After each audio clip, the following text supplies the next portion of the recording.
Аңлаватқаныңлар Мәркәзи Халық радио станциясының Бейҗиңдән беріп атқан программасы. Assalamu alaykum hörmətli radio anlıqçılar. Ədəbi anlatış proqramımızda anlaşılığını qarşı alırıq. Bugünkü proqramımızda yazğıcı Əbeydullah İbrahimning Şinjan Xalq Nəşriyyatı tərəfindən nəşr qılınğan Dağ namlıq tarixi romanının davamını anlatırıq.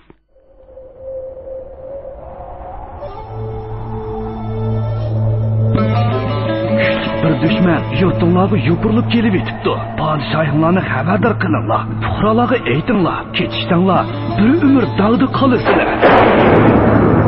Faqir Xotan diyorining oliy hukmroni Yaqub bey oliylarining yaqin quli Niyoz hokim begdirman. Ko'zingni o'yganning ko'zini o'y, shuni to'kkanning tishini to'k. Qisasga kelganda ota-onang bo'lsa-mu oyab o'ltirma. O'zini katlarni tepib, mingisni chuvatmisam, oy Muhammad degan itimni yo'tib bitaman. Manjola toza hadidan eshibdi. Badavlat oliylardek katta podshohga o'zini chaqlay olmay shirtim o'tqini nemisi u kuffarlarni. Umri voyat hech kimga ishonmadim. Hamma odamdan gumonlandim. Mana endi otliq muhabbatimdan gumonlanib turibsan.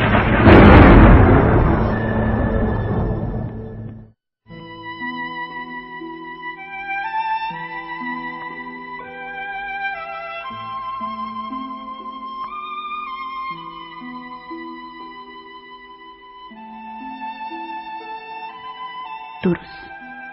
U faqat yashash ehtiyoji uchunla shunda qilyotdi. Yashash va qisos uchunla iymoni bilan vijdonidan o'zga jiniy nemisini qurbon qilishga rozi edi. Ya do'st, ya Alloh. Baqqolmi baqqol, do'konmi do'kon usib yurgan bu tilamchi darvishning po'lisi uchib ketgudek ojiz, qotong'ur qiyofati. Üzüp aytayotgan mo'ngluq munojati tosh yurak odamning bag'rini eritmay qolmaydi. Lekin uning chap qo'lini ba'ayni yorg'unchoq teshidek besib turgan ko'na oyiqi yig'lig'icha quruq turadi. Ba'zilar ko'ziga yosh oladi. Ba'zilar xijillikdan yerga kirib ketgudek bo'lib, ko'zlarini ap qochadi. Ba'zilari qasdan ko'rmasga soladi. Biroq odamlarda nima gunoh, nima iloj?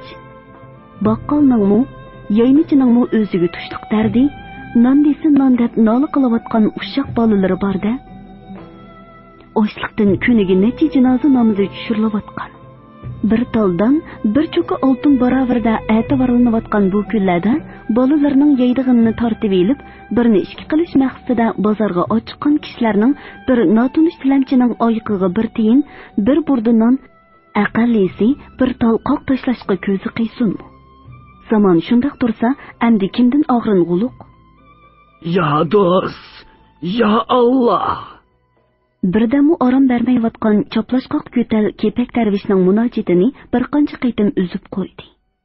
Gelidan kimdir biri qil arg'amchi bilan bo'g'ib olgandek qiqilib, bo'g'ilib turgan yerida o'ltirib qoldi.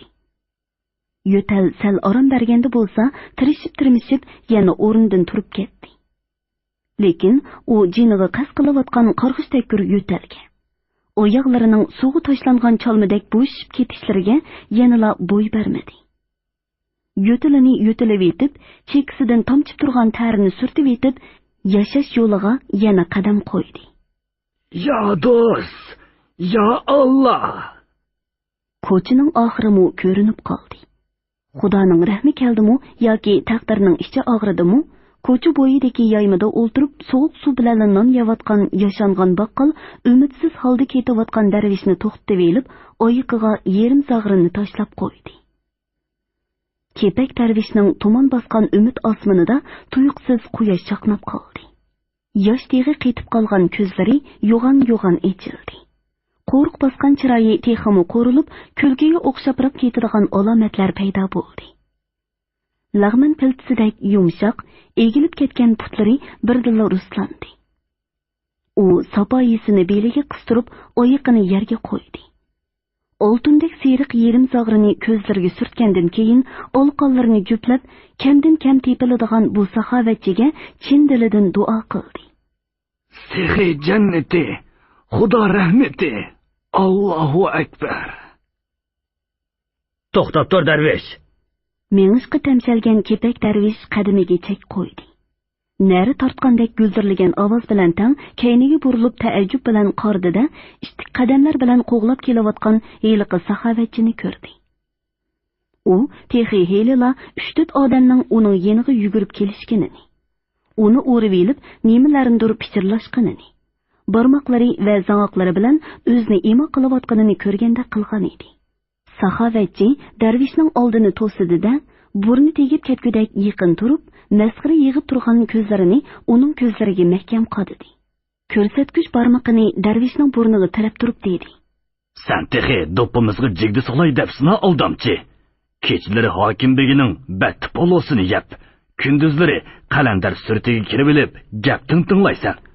U dayus, sotqun, og'zingga Xudoning nomini eshitdimmi, aymanmaysan texi." O'lishibla boyim saxovatchiga pichirlayotgan biraylan devaylab keldi. Kepak darvishning qo'lidagi yerim zog'rini kopla qilib tortib elib, yiqil yerda quyruqini shipoltib turgan qo'tir ishtiq tashlab berdi va chukuriklarni chochirtib turib dedi: "Sendek benumus darvishdan mana bu ish yaxshiroq. Men bu yerdan tez yo'qol. Ikkinchi ko'zimizni ko'ringuchi bo'lma." Darvishning ko'z oldi go'yo kun ko'ygandek qorong'ulashdi. Osmon ko'mtirilib, zamin yerildi. Dastlab turgan yeri shiddat bilan chayqaldi. Tili ishtoatdan qichib, zuvoni tutildi. Beshi pirqirab paloqqida yiqilib tushdi. Oradan qanchalik vaqt o'tdikin, kepak darvish o'ziga notunish bir muhit ichida hushiga keldi. Yig'irlashib ketgan qopoqlarini ko'tarib, limlari naqshlangan kang to'risni. Ondan og'ziga piyola bilan suv temitayotgan pokinak odamni ko'rdi. U odam kimgadir ko'zini ochdi deb xabar berdi. Kepak darvish o'rdalgan aynakdek xira tuyg'usi bilan mansabdor yoki boylarga xos cho'ng yosidoq uyda gilamning ustida yotqinini tamliyaladi. "Bu kimning uyidir? Kimning bo'ladi? Biror cho'ng mansabdorning yoki zardorning uyida. Meni nimishqa bu yerga akilishdi. Bu yana nima shumliqlardan derak berdi." U ko'chada yuz bergan oxirgi ko'rinishni yangivashdan yodiga keltirdi. Ko'zlariga qorong'ulik tiqilgan chog'da kimlarningdir bu yerga akelganiga chin putdi. Niyoz Sekimbekning kutilmaganda qilgan xayrxohligining ta'mini tetib qolg'achqimi, nini gumonlar ko'nglidan kechdi. U "Bu yerdan o'milab bo'lsimi ketib olishim kerak. Birov bundoq katta uyda yotganini ko'rib qoldimi, ishning o'xshig'ini shu. U chog'da o'lmakning ustiga tepmak degandakli ish bo'ladi" deb o'yladi va kuchini yig'ib turib ketishga tamshaldi. Temir xazinchibekning bu uyda ushtumtut paydo bo'lishi, gavdasini ko'tarolmay ovora bo'layotgan kepak darvishni yana bir qitim hong-tong qoldirdi. Temir xazinchibek uning yeniga kelib ko'yingan holda: "Qo'zg'alaman deb ovora bo'lmislar darvish. Qo'zg'algan bilanmi, maqmoqning o'zi bir gap. Shervoxon, sen chiqib otlarga qaravagin." Aslida peshin namozidan qaytib kelayotgan qozi rais ko'chada behush yotgan kepak darvishni uchratgan va mahrimi orqali uni uyiga akeldirib, Miraxur sherib shaytonga topshirgan edi. Temir xazinchibek ochliq va ohonat dastida o'lar holatga yetgan bu darvishning kechirmishlari va darvishga bog'lanishliq ba'zi sirlardan xabardor bo'lg'achqimi, uning mundaqchili o'lib ketishiga qo'l qovushtirib qarab turolmaydi. Ko'nglining cho'nqur yerida saqlanib yotgan xususiy o'ylarimi uni tavakkul qilishga undab turadi. Yana kelib Hokimbek zindondan ozod qilib etgan va o'z himoyatidagi odam deb jakarlagan yerda o'layotgan bu darvishga oncha-muncha xayrxohlik qilgani uchun uni hech kimmi, hatto Niyoz Sekimbekning o'zimi ayibga bo'yray olmaydi. 38-bob Yangi Mirza, yangi xabarlar. Kun va oylar karvon to'gilardek qatorlashib, birining kaynidan biri o'tayverdi. Yer zaminni to'nurda qizdivatgan tomuz tapdi ozroq sovib qoldi. Tasl qadimiy kuz oylarining qorisiga yiqilishdi. Boshbahor kirishi bilanla sopon yoki ketman tegmagan tashlandiq etizlardan o'nib chiqqan o't o'simliklar. boshaqlari ko'kvosh peti yeb tugitib etilgan qo'noqliqlar boldurla sarg'ayishga boshladi. Jutdan oshgan mevalari yoz kirmayla yigilib tugigan suvsiz bog'larmu mezgilsiz xazon bo'ldi. Necha oy davom qilgan tomizdimu yurak bag'ri muzxonadek to'nglab turgan odamlar yo ati yozning illiqligini sezmadi, yo yozning hovliqini ko'rmadi. Otini boladan, bolani onadan, erni ayoldan, qeyrindoshdan ayirayotgan tugumas hasharlar. Oltin qasdida juvon sekilaklarning quloqlariga esilib, erkaklarning tishini chiqib, ko'ni qoznaqlarni, bo'g'chi tugishlarni qo'ymay oqtirib chiqqan zakotchi sarkarlar puhrani postini so'yib piyozdek yalang'ochlab qo'ydi. Ko'say uzun bo'lsa qo'l ko'ymaydi degan hikmatni kichkidil o'rganib olgan Niyoz Sekinbek Xolmon Pansatdan iborat bu ko'say orqali nurg'un muddaolarni ro'yobga chiqardi. Joy-joylarda yelinjashqa boshlagan isyon o'tlari mushu ko'sayning chuqchilishi bilan o'chirib tashlandi.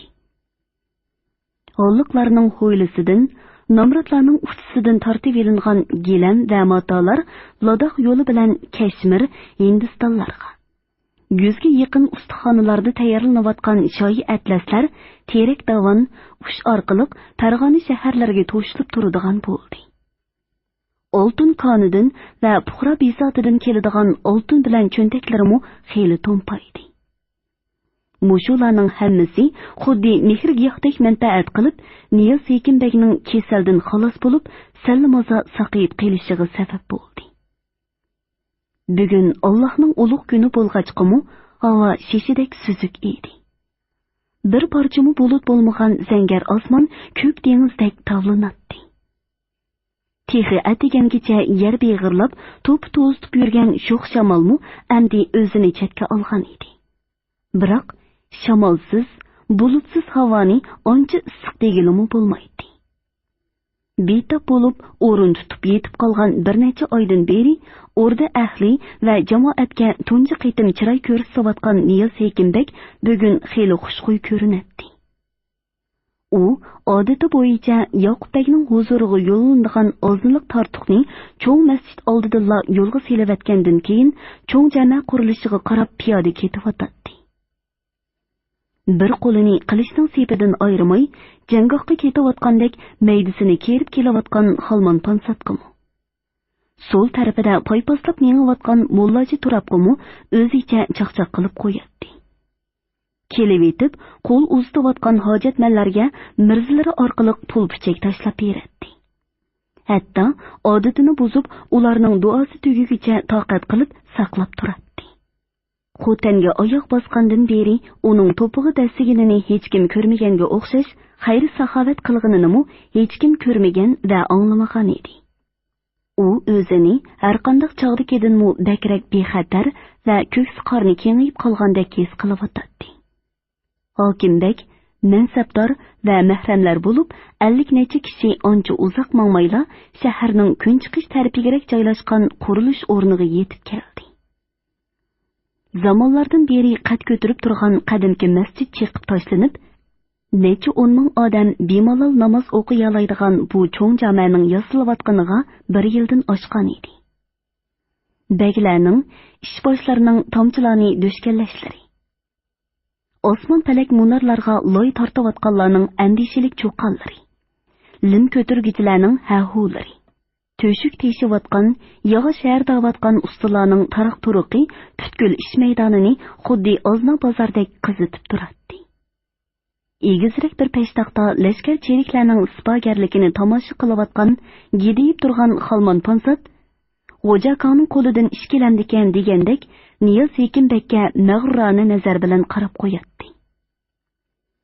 Atlik bir bahona bilan o'zini parda orqasiga olgan Hokimbekdan to'polonchilarning uvusini qizish. Bog' jamoat qurilishiga boshchilik qilish yorliqini topshirib olgandan buyon u bu yerda qilich va qamchining kuchi bilan ish tavritayotdi. "Begim, ishlarimiz qandoqroq bo'pti?"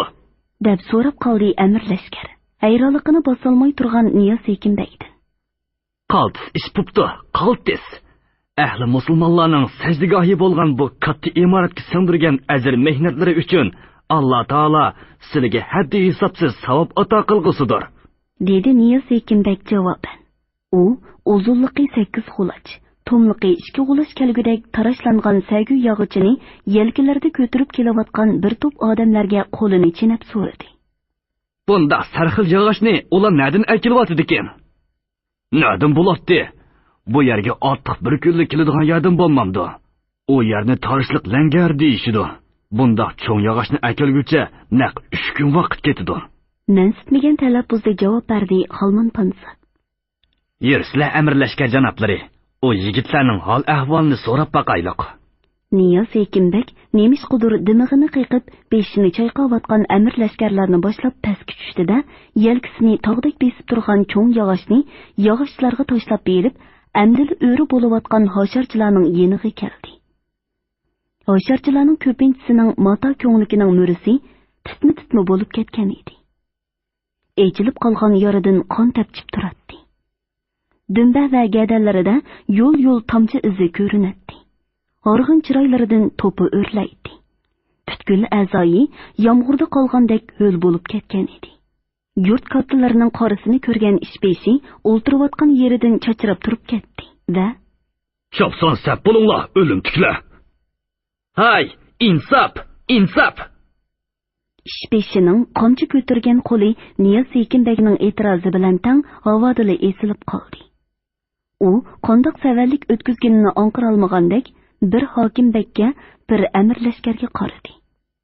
Niyaz Ekinbek hang'iqib turgan ishbeshiga olib qo'yib, hosharchilarga qarab cho'nqurtin oldi-da: "Assalomu alaykum duogo'y musulmonlar. Janobi haqning xoyishi, yurtbigining farmoni bilan pok iymon amir lashkar janoblarining haydashchiligida Alloh uchun o'zinglar uchun bir katta sajdagoh barpo qilib, haddi hisobsiz savob topdinglar. Bu savobning himmatini karamlik Allah bu dunyoda bermasa, o dunyoda bergusidir. Aba ajdodlaringlarning ruhini jannatga chillab, tamomiy gunohinglarni mag'firat qilgusidir. Qani taqvodor musulmonlar, fani olamning rohitidan kechib, boqiy olamning farog'atini ko'zlagan oqillar, sizlarni savob ishqi dalolat qilgan amir lashkar janoblarining amri bilan ulug' ishimizni chapsallatayli. Amin. Amin. Iloha amin. Kerak bo'lsa nodonlik degan mana.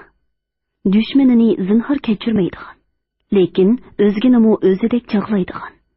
Birovning Allohning nomi bilan qilgan ishki eg'iz yumshoq kepiga cho'qqi tushgan mumdek erib ketadigan xo'talliklar Alloh hokimbeki tavfiq bergan bo'lsa ajab emas deb qomchi izi tushgan qo'llarini duoga ko'tardi.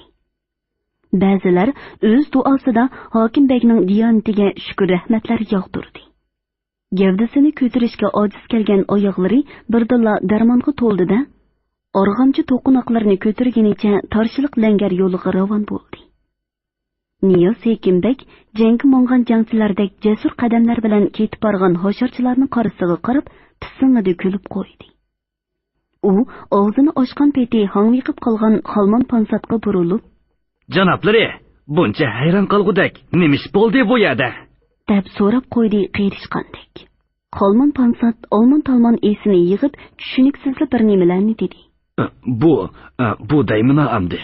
Niyaz Ekinbek Xolmon Pansatning hayron qolganligini maza qilgandek pixildab kulib ketdi va yana so'radi. "Amir lashkar janoblari, ko'ngillariga kelmasa bir savol so'ray. Xotan diyorida nima sababdan mazar mashayixlar buncha bola ko'p?" Xolmon Pansat nima deb javob berishni bilolmay ko'zlarini chimchiqlatib turib qoldi. Bundaq zil savolga kollisidan ko'ra qo'li bakrak qarg'i keladigan Xolmon Pansatlar emas, balki xeyli odamlarning qanoatlanarlik javob berolmaydiganligiga ko'zi yetgan Niyaz Ekinbek bu savolga oxir o'zi javob berdi. Durust. Xotanda mazar mashayixlar samandek to'la. Demak, Xotanda xotanliklarning qo'lida shahid bo'lgan sarkarda alamdorlarmi samandek to'la. Ular shamshar yalang'ochlab, to'xtatib qoyoqlardandir kelib, bu go'zal yurtni al qilmoqchi bo'lishqanu, xotanliklarning mijoz xulqini, qo'ypaylini hisobga olmagan. Mana mushu cho'ng xatolik ularni ajal og'ziga so'rab olgan. Arab dashtini, Xorazm dalollarini titratgan arab, Paris sarkardalarining savallikimi? Ikki avlod Qaraxoniylar sultonlarining xatosimi? Dal mushiyada. Xullas, xo'tanlik johillar bilan yuzma-yuz tutishgan har qanday ahmoq sarkarda xo'tanda azaldan nusrat qozonolmagan. Jangga emas, rangga, ya'ni aqlga tayanganlar bu zaminda puttasab tura olgan. Bu yerda put bo'lsa-mu, kichikgina bir savolim bor edi. Qani so'rag'ina. Xo'tanliklar o'z zamonasida ularni dushman deb bilib halok qilgan ekan-u, bugungi kunda yana nima deb o'z qo'lda shahid bo'lganlarga mozor tiklab bosh urdigandi. Balli, gapning tugini mana mushiyada emasmi? Niyaz Ekinbek qizim sana aytay kelinim sen angla degandek Mollaji Turobni Xolmon Ponsatning yuzichila maqtab qo'ydi va echilib yeyilib so'zligili turdi. Do'st bilan dushmanni nima belgilaydi? Faqat manan moyillikni belgilaydi. Alayliq o'z vaqtida xo'tan buddistlarining diniy islomga manan moyilligi bo'lmag'achqa Qashqariydan kelgan islom sarkardalarini dushman chaqlab jon tikib ilishdi va ularni shahid qildi. Keyincha Ola Hazal 20 necha yil o'tgandan keyin xo'tanliklar Allohning irodasi va Yusuf Qodirxonning shijoati bilan diniy islomni qabul qildi. Manan moyilligimi o'zgardi. Shuning bilan islom sarkardalarini shahid qilishda jonbozlik ko'rsatgan dangdar sarkardasi Sansivilni kofir chaqlab qabrisi beshiga tarat qilishni udum qildi. O'z qo'li bilan shahid qilgan imom sipohlarga bo'lsa, yana o'z qo'li bilan mozor tiklab ulug'lari qatorida ko'rib tavob qilishdi. Bilish kerakki, Qur'onning ma'naviyatini rom qilmoqcha yurtini al qilg'ili bo'lmaydi. Yurt olganda qilich yoki pamga, yurt so'raganda aqlga tayanishdan obdonroq chora bo'lmasi kerak. Mollaji Turob Hokimbekning aytganlariga qoyillik bildirib beshini langshitdi. Boyatdan beri xuddi birga chiqib olgandek beorom bo'layotgan Xolmon Ponsat Niyaz Ekinbekdan so'radi. Taqsir, undaqda jannat qilishning soyisi ostida degan oyatga qanday ma'ni berish kerak? Shug'inisi diqqatlarining teshida qolmag'ayki, Alloh jannatni qilishning soyisi ostida degan. Hargiz qilishning o'zida demagan. Peqir hokimbekleri yakan madraslarda nini o'lima allomilarning xususiy suhbatida bo'lganman. Qur'on Karim va hadis kitoblarini ko'p mutolaa qilganman. 8 jannatning hech birida qilish nayzi ko'targan sipoh sargardlarning borligini anglamadim. Rivoyat qilinishicha, jannat muvakkili Malik Rizvonmu jannat darvozasida qilish nayzi tutib turmasmish. Poh, nima degan qanoatlarlik javob bu? Mollaji Turobning yuztirani do'st tortishi Xolmon Ponsatning echishib turgan ko'ni yarisiga tuz sepavatdi. U popoza qilib odati bo'yicha qilichining sepini tutib qo'ydi. Eshakka kuching yetmasa ur to'qimni degandek Mollaji Turobga olib dardini chiqarib oldi. Ba'zida mushukdek yolishib, ba'zida ishdak talishib yuradigan bu ishki mansabdor xuddi sazgir tarozining ikki beshidagi ikki parcha yukka o'xshaydi. Ularning yolishishimi, talishishimi, salmoqimi Niyaz Ekinbek tarafidan ustalik bilan belgilanadi. Zaruriyat tug'iladi ekan, u ularni to'ydirmay do'stlashtirib qo'yadi. Xolisa chandurmay dushmanlashtirib yetadi. Ikkisining Niyaz Ekinbekning ko'ngil tarozisidagi o'rnimi to'xtamay o'zgarib turadi. Kimdin ko'say o'rnida foydalanmoqchi bo'ladi ekan, uning salmoqini oshiradi. Murodiga yetib olgan hamon bir amal qilib urib tushiradi yoki birini yana birining oldiga to'siq qilib qo'yadi. Niyaz Ekinbek bilan Mollaji Turobning yaqindan beriga yaqinlashishimi hargiz tasodibiylikqa yotmaydi. Ish qilsa o'ylab qiladigan, qilni qirq yaradigan Hokimbek Xolmon Ponsatning rolining bir yerga berib qolganligini, uning kun seri ishtiklab ketayotgan shamshirining bisini yondirib qo'yadigan vaqtning yetib kelganligini bilib qolgan edi. Orda Yasovul beshining orda tarafdan ot choptirgan peti yetib kelishi ularning qatmonliqqa yuzlangan suhbatini cho'rtla uzib tashladi. Chiroyi jiddiy tus olgan Yasovul beshi qoida bo'yicha ulardan 10 qadam neriga kelib tizgin tortdi.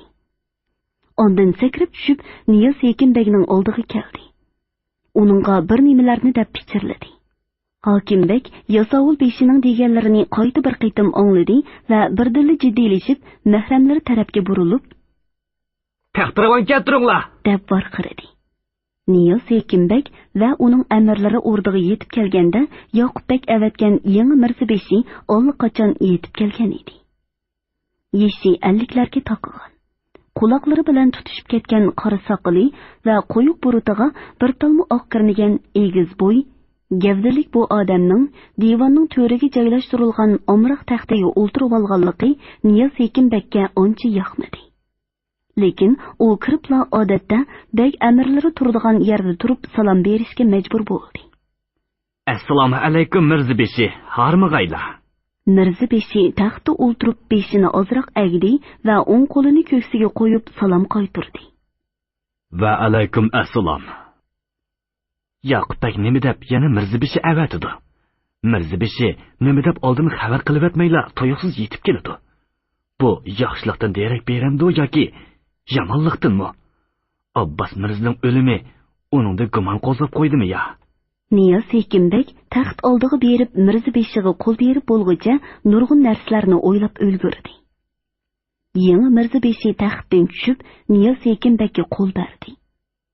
Niyaz Hekimbekning amdili joyiga tushgan yurki Yoqubbekning muhri besilgan yorliqni ko'ribla yana qolaymaqon so'qqili turdi.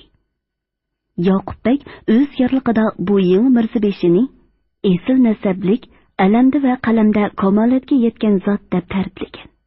Yana kelib uni marhum Abbos Mirzaning qeyrindosh inisi deb askartib o'tgan edi. Yorliqni o'qib yetib, Niyaz Hekimbekning yuragi o'rildi-da, o'zini yo'qitib qo'yg'ili tas qoldi. Niyaz Hekimbek: "Ya Rabbim, bandaga madad bergin, g'ayrat ato qilgin. Yot odamning oldida sharmisaz qilmag'aysan" deb Allohdan madad tiladi va o'z-o'ziga chidam berdi. Barliq muskullarini ishqa selib, paylarini harakatga keltirib, tezlili o'zini o'ngshib oldi. Keng girvaklik qomal tomoq, zar yoqiliq to'n kiygan salobatlik İlyas Mirzabeshining talabi bilan uni xos qabulxonasiga boshlab kirdi. Ketib etib, o'z yanida g'oyib arvohdek paydo bo'lib qolgan bu Mirzabeshining niyat iqboli ustida mulohiza yurgizdi. Ehtimolga qarshi taqobil turishning choralari ustida xeyli obdan o'ylanib oldi. Biroq u o'zini qiynab turgan bir muhim masalaga, ya'ni bu yangi mirzaning o'ylamaganda Xotanga kelishi Abbos Mirzaning o'limi bilan aloqadormi emasmi degan savolga zodili javob topolmadi. Niyaz Hekimbek İlyas Mirzaga odatiga xilof holda qabulxonasida g'izo tortqizdi. O'ljisiz qolgan och bo'ridek echirqab ketgan İlyas Mirza o'xshagan poloni qo'zi beshi qilib og'ziga otqili turdi. Sarg'ayib pishqan bir parcha go'shtni ustixoniga yetkazib g'ojilavatdi. Leganga qo'l uzatgan bo'lib, Mirzabeshining ishtahosini ostirtin ko'zitib o'ltirgan Niyaz Hekimbek 4 medikarni to'ydirg'idek yo'g'on bir legan poloni ko'rdim demay so'qivatgan Mirza ustidan tunji hukmni chiqardi va uni oncha aqlli odam emas deb jazmlashtirib, ustini besib turgan tugman teshini biroqli irg'itivatdi. "Hokimbek oliylari, chin gapimni qilsam, aslida bu yurtga kagimmi yo'q edi. Qashqaridagi kunlarimmi yomon emas o'tib. Bir kuni ataliq g'ozi oliylari huzuriga chillabdi. Berib edim, oliylari Xotanga Mirzabeshi bo'lib berib, qeyrindishimiz Xo'ja Abbosning qotilini o'z qo'llari bilan tutib kelishni xolamdilar deb so'rab qoldi. Kaminlari oliy farmon oldida nima deyalaydim. Shunda qilib, qeyrindishimning qisosini elish uchunla bu yerga kelib qoldim. Mirzabeshining qotilini? O'g'rining yuragi pok-pok degandek, Mirzabeshining qotil degan so'zni anglab, Niyaz Hekimbek birdilla sarosimiga tushdi va so'radi.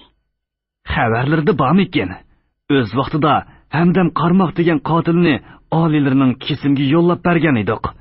Anglasam, o qotil jinoyatiga tushliq jazosini tortibdi. Bilmadim, yana qaysi qotilni tutamiz ekan? Hamdam Qarmoqqa tortquligini tortdi, lekin janoblariga qorong'u bo'lsa kerak. Qeyrindoshlarim qasd qilgan qotilning yana ikkisi yiroq tog'larda qechib yurgidak. Yana biri Gumi tarafda Aramxudo yashab o'tibdimish. İlyas Mirza qatil deganda o'zini emas balki olli kimlarnidir ko'zda tutayotganini tushungan hamon Niyaz Hekimbek xuddi do'zax bo'sog'isidan qaytib kelgandek xushal bo'ldi-yu, bu xushalliqi birdamdala qayg'u bilan almashdi. Agar İlyas Mirzaning degani rost bo'lsa, tog' va gumidagi qotillarning Sanjudan qochib ketgan heliqi 3 otliq kishi ishkanligiga qil sig'maydi. Xolman Pansat 3-4 oy vaqt sarf qilibmi, tutalmagan u kishilarning oshundaq yirik yerlarda yurishimi albatta mumkin edi. Biroq Niyaz Hekimbekni tashvishlantirgani qotillar to'g'risidagi bundaq mufassal ma'lumotning kimlar tarafidandir Yoqubbekka yetkazilganligi edi. Qo'rqqanga qo'sh ko'rinar degandek, u o'ylavergan seri atrofida cho'rgilab yurgan Xolman Pansatmi, Mollaji Turab Temur Xazinchibekmi, Yasovul mahramlarimi ko'ziga benumus oyg'oqchi qiyofatida ko'ringili turdi. Bugun Temur Xazinchibekning salomga kelmaganligi uning bu gumonini texmi kuchaytirdi. Xotinga qiqilgan maxfiy qo'ziqlarni jazman bilib olishim zarur. Bo'lmasa, menga bir kunmi oromlik yo'q. Niyaz Hekimbek umidini Mirzabeshining aqlsizligiga bog'lab, terik turib damga tushirish hiylasini qo'llandi va taqsir Kamini birodarlari Abbas Mirzaning qotilini tutib qisos olmoqcha takiga bosh qo'ymayman deb qasam ichgan odamman. Ularning tog'da, go'mida bo'lishi asla mumkin emas. Bor deyilsa, ularni kim ko'rgan bo'lsa, shu odam oldimda mansun. Ularni tutib, olilarning kesimga avatib bermaydigan bo'lsam, Devidi İlyas Mirza bilib bilmay damdan yiltaydi. Ularni kim ko'rganligiga kelsak, bu kaminlarga noma'lum. Biroq ularni yo xo'talliklar ko'rgandi, yo oliylari avatgan xodimlar ko'rgandi. Ishqilib, bu ancha muhim emas. Muhimi tog'dagi qotillarni va sizlar bizga xirs qilib turgan 200 cho'moqchini baldiroq yo'q qilish. 200 cho'moqchi? Durust, 200 cho'moqchi xelidan beri tog'ni makon tutib, qurol yarog' g'amlayotdi, odam yig'yotdi. Ular menga yetganda bu yerga tegish qilmoqchi. Tova, mundaq ishmi bor desizlar texi. 39-bob Hokimbekning plani. Kechqira kirmayla to'xudek mugligili turgan İlyas Mirzani o'rda taqiy xonsigacha uzitib borgan Niyaz Hekimbek uning bilan ishik tuvdili xo'shlashib, mahramlarning hamrohligida kayniga yandi. Bugun uning nemishqidir qubulxonada tunugisi kelib qoldi va xona atrofida sanjoq turib ketgan yasovullarni ko'zdan kechirib, ko'nglini tindirgandan keyinla ondan qubulxonaga kirib ishikni yopdi. Chiroqni o'z qo'li bilan yoqdi. U odatdagidek ko'rpaga o'zini tashlab, lig'irlab turgan tovar tagiga yon boshlamadi. Qadamlarini tez-tez yo'tkab, xonaning to'rt tarafiga keldi va oltin ip bilan zinnat berilgan yipak yopiqni asta ko'tarib edi. Qashqar pasonida bezalgan yo'g'on bir sanduq ko'z oldida ayon bo'ldi. Niyaz Hekimbek oyoqlarini juplab, qaddini yekdak ro'sladi. To'nining yanglarini poq-poq qilib qiqib etib, sanduq oldida tizlanib o'ltirdi.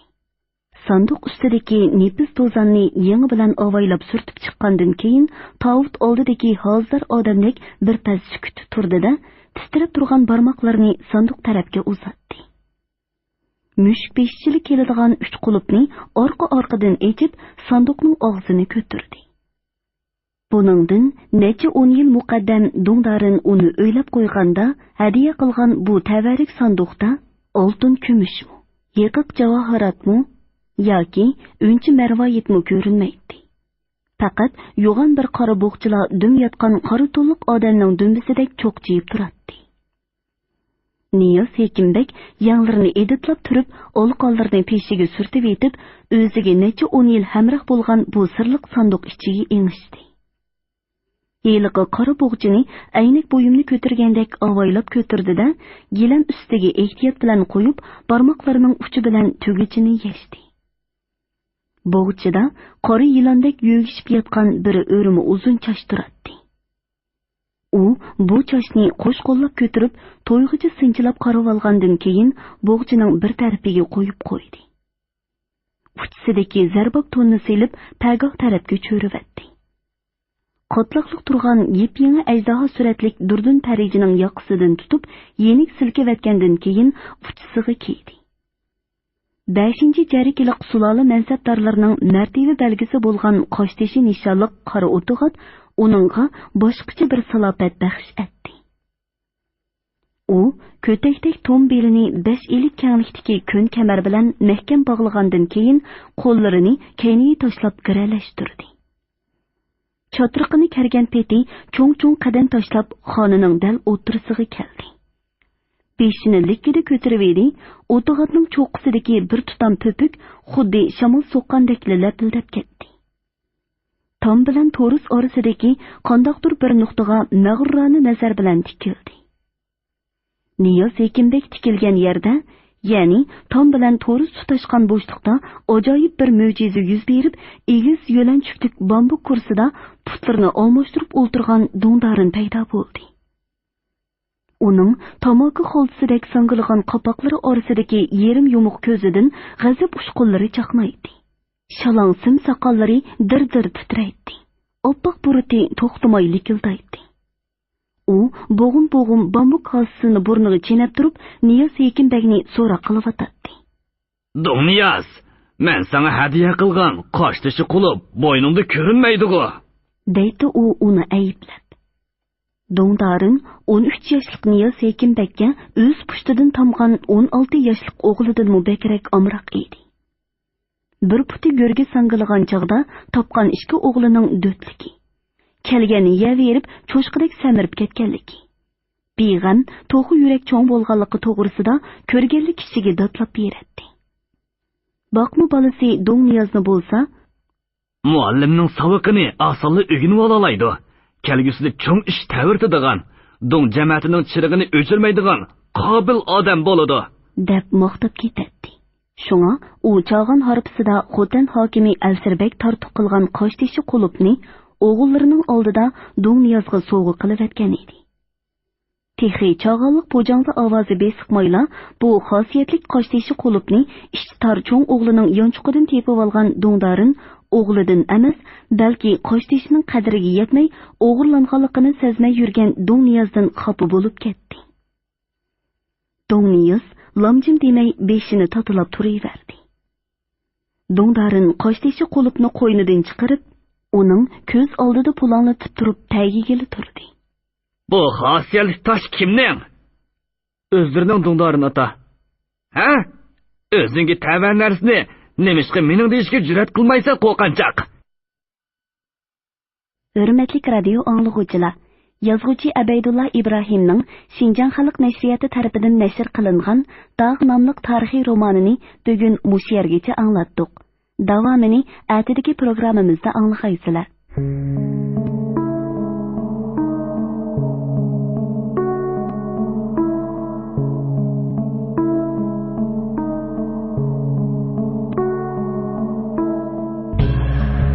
Ey hamoqat! Kim seni akangga ishon debdi? Eli bu akamkan, otang bo'lsa-mu gumonlab, onang bo'lsa-mu gumonlab, gezi kelsa, o'zingdan-mu gumonlab. İlyas Mirza degani zodi kim? U rostli aqlsiz odammi yoki quyruq ko'rsatib o'pki sotadigan hiylagarmi? Bilmasang aytib beray, buni akang o'g'irlagan. Yo'qsa dada, akam unda ishni hargiz qilmaydi. Men uningga ishonaman. Uningga nima ish qilishini?